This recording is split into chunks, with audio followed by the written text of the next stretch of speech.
On passe tout de suite au deuxième quintet qui nous intéresse. Ce sera ce vendredi 13 décembre. On sera du côté de Vincennes. Je le disais, ce sera la dernière course du programme, RNC8.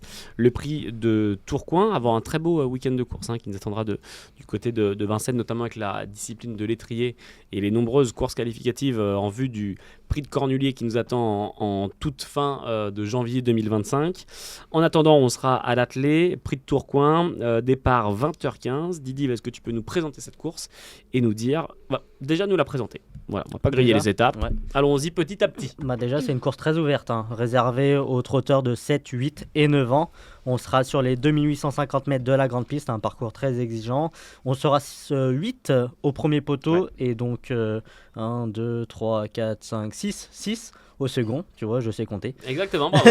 Bingo. c'est beau. Non, mais c'est une épreuve très ouverte, même si normalement on aura un logique favori. Et bien justement, on va en savoir plus dans un instant. Comme tout à l'heure, Dylan et Sophia vont vous donner leur base, leur outsider et leur rayure dans ce quintet avant de vous livrer leur ticket quintet plus. On est tout oui. Dylan, qui aura ta préférence dans ce quintet? Moi, je pense que comme la France Turfis, ça sera le numéro 12, Ulysse Digio, qui a laissé une très belle impression lors du quintet plus du 31 octobre. Vous avez la même base avec Sophia. Tu vois, il gagnait vraiment de belles manières. Ce Ulysse Digio, on le sait, c'est un cheval qui possède de la marge.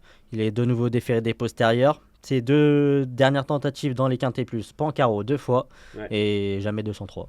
On verra, ces 4 dernières courses, c'est 3e premier. La logique voudrait qu'il soit 3e vendredi, pardon. Ouais, mais 2 marges peut-être plus hautes. Tu vois. Ulysse Digio, donc, aura le numéro 12, que toi aussi, Sophia, tu places en base. Exactement. Pour les mêmes raisons de Dylan. Pour les mêmes raisons.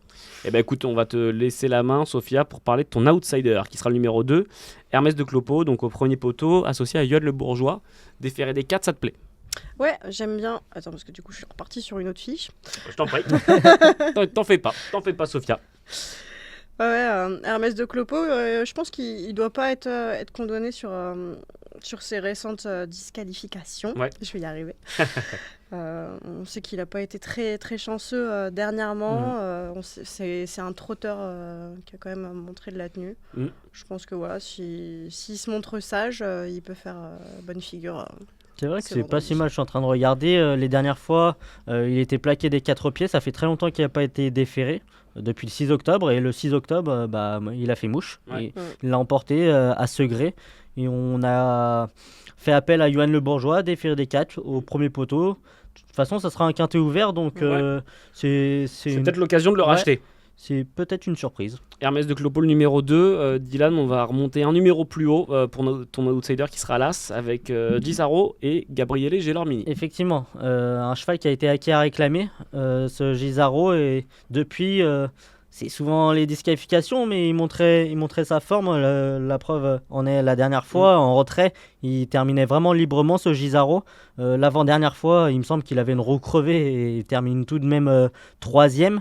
On a fait appel à Gabriele Gelormini pour l'occasion, et si on regarde les partants au niveau des gains, il est très loin des autres concurrents, mais je pense qu'il est vraiment pas dans ses gains, ce cheval-là. Je pense qu'il est un petit peu en retard de gain. Déféré des 4 pieds, on a fait appel à Gabriele Gelormini, je m'en méfie.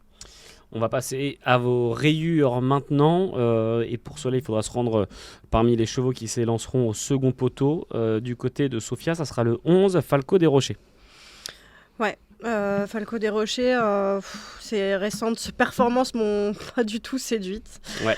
Donc, une des raisons pour lesquelles je l'ai écarté. Puis il faut dire quand même qu'il est moins percutant que lors de ses années précédentes. Ouais, je suis d'accord avec Sophia. En ce moment, il est moins tranchant, ce Falco des Rochers. Rentré. Effectivement, ça fait longtemps qu'on n'a pas vu, ça fait ça va faire 2 mois qu'on n'a pas revu ce Falco des Rochers, qui était vraiment un excellent cheval par le passé. Il avait vraiment montré des trucs, mais en ce moment, cette année, il a montré qu'il était un petit peu moins tranchant, un peu moins percutant, comme l'a dit Sophia. Donc pareil, je l'ai écarté. Et du côté de Dylan, on prend un peu plus de risques. Autant la rayure de Sophia, peut-être, est-ce qu'on prend, et ça devrait être la rayure de plusieurs personnes. Dylan, rayure un peu plus spéculative, avec Galad Crane, numéro 14. C'est vrai, parce que je pense qu'il aura des preneurs, ce Galad Crane. C'est le plus riche de l'épreuve. La dernière fois, il terminait 4e, il a été un petit peu le nez au vent. Et puis, terminé honorablement 4e, mais c'était sur les 2100 mètres. Je trouve qu'il a un peu plus de mal sur les parcours de tenue de la grande piste. Il a un petit peu plus de mal à passer la côte. Donc c'est pourquoi je l'ai écarté, même si c'est bien sûr un risque. On va tout de suite écouter vos tickets, Sophia et Dylan, de ce quintet du vendredi 13 décembre, départ 20h15, je le rappelle. Sophia, je vais te donner la main, on t'écoute. Et on l'aura compris, ce sera Ulysse Digeot en tête. Exactement, pas d'originalité pour le favori Ulysse Digeot. Ensuite, j'ai mis Gloire du Perche en 2. L'As Gisaro, on en a parlé, Dylan en a parlé tout à l'heure, je l'ai pris. Je me dis que ça peut faire une belle surprise. Ouais. Ensuite, le numéro 6, History Magique. Le 8, Forrest Gump 7. Le 2, Hermès de Clopot, j'en ai parlé tout à l'heure. Et le 10, Gasoline du Seu. Ouais, associé à Mathieu Mottier. Gasoline du Seu pour la seconde fois, je crois. Il me semble, j'ai pas envie de dire de bêtises, je veux pas m'avancer là-dedans. Oh là, bien loin de moi l'envie de m'aventurer. Il me semble que la dernière fois c'était Mathieu Mottier. Voilà, déjà. c'est ça, donc c'est pour ça que je crois que c'est la deuxième fois qu'il lui est associé. Mais bref, allez, voilà, les tickets, le ticket de Sophia, 12, 13, As, 6, 8, 2 et 10. Dylan, on part du même gagnant et ensuite on change un peu l'ordre et on rajoute quelqu'un. Formule en 6 chevaux et on part aussi en base d'Ulysse Digeot, le 12. Allez, on part avec le numéro 12. Ulysse Digeot, ça sera le favori de la France Turfiste à mon avis. C'est un cheval qui a de la marge, qui affronte vraiment un lot à sa portée. Il va falloir avoir un petit peu de chance avec lui. Il faut toujours un parcours limpide, mais si tel est le cas, il a vraiment les moyens de l'emporter. Ensuite, le numéro 6, History Magique, qui est déféré des 4 pieds. Pour l'occasion, la dernière fois, c'était pas si mal avec ses fers. La D4 au premier poteau, si elle négocie bien les tournants, normalement, elle devrait terminer sur le podium. Ensuite, le 13, Gloire du Perche, qui vient de renouer avec la victoire. Cette Gloire du Perche, c'est une bonne jument. Par moment, elle est un petit peu intermittente, ce n'est pas la plus fiable du peloton, mais elle possède vraiment un moteur. Cette Gloire du Perche, le numéro 13. Ensuite, le numéro 10, Gasoline du Seu, associé à Mathieu Mottier, l'inarrêtable, qui vient de terminer 3e. Et la dernière fois, elle n'a pu vraiment s'exprimer pour finir dans la course, remportée par Gloire du Perche. Donc c'est pourquoi je l'ai retenu. Je passe au numéro 8, Forrest Gump 7, qui est à la limite du recul. On a fait appel à Jean-Michel Bazir et il est déféré des 4 pieds cette fois-ci. Ça fait longtemps qu'il ne l'a pas été, donc il faut s'en méfier.